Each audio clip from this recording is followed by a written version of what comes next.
Hi everyone, it's Ken here. How you doing? All right, everybody. It's Homebrew Wednesday, and it's Mega Homebrew Wednesday. I don't know if you can see my face, but hello. How you doing? I'm Ken. You've heard my voice, not seen much of me, but here I am. I'm on the iPhone, which is an old one, so it's pretty shit. So I shall show bits along the way. Okay, I'm not going to film everything. I'm just going to show bits. This is my first log beer kit, but in between waiting for the water to cool down, I'm going to do two more turbo ciders to go along with the other one yesterday. Well, Christmas is coming, get the stocks up, then I don't have to bother in January, or not try to bother. So I'm going to do another, just a honey, an apple and pear juice without any additions. No added apple bits or pear bits, just a cider on its own with an ale yeast. And I'm also going to do a hopped cherry turbo cider, which is yum. And I'm going to put Cascade and Bramlin in there, one in primary, one in secondary. That's to go along with the other turbo cider I done yesterday, which is apple and pear with bits in. And here we go, and I'm just going to turn around, and there we go. You can see we've got Australian Cooper's Australian Pale Ale Brew Kit 2.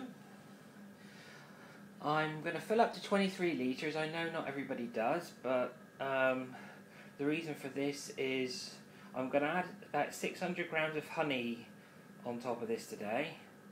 I just love honey.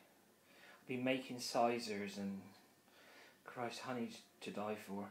And plus, when I talk about 23 litres, after primary, what I'm going to do is I'm going to rack off a gallon, which is about 4 to 5 litres, and then put that into a glass demijohn, and I'm going to hop it. I'm going to hop that gallon just to see what the flavour of adding extra hops to, and I'll add 25 grams of Cascade for a secondary for a couple of weeks, and see what that's like compared to the ordinary pale Australian Pale Ale.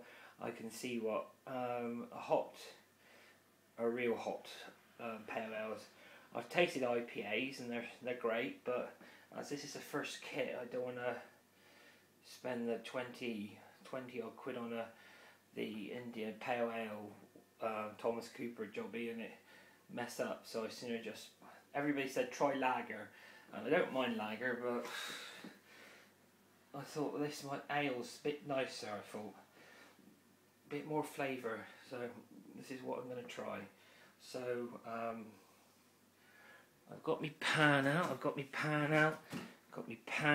Gonna brew hot water in there. Put me tin in there. Leave that go for 10 minutes, quarter an hour.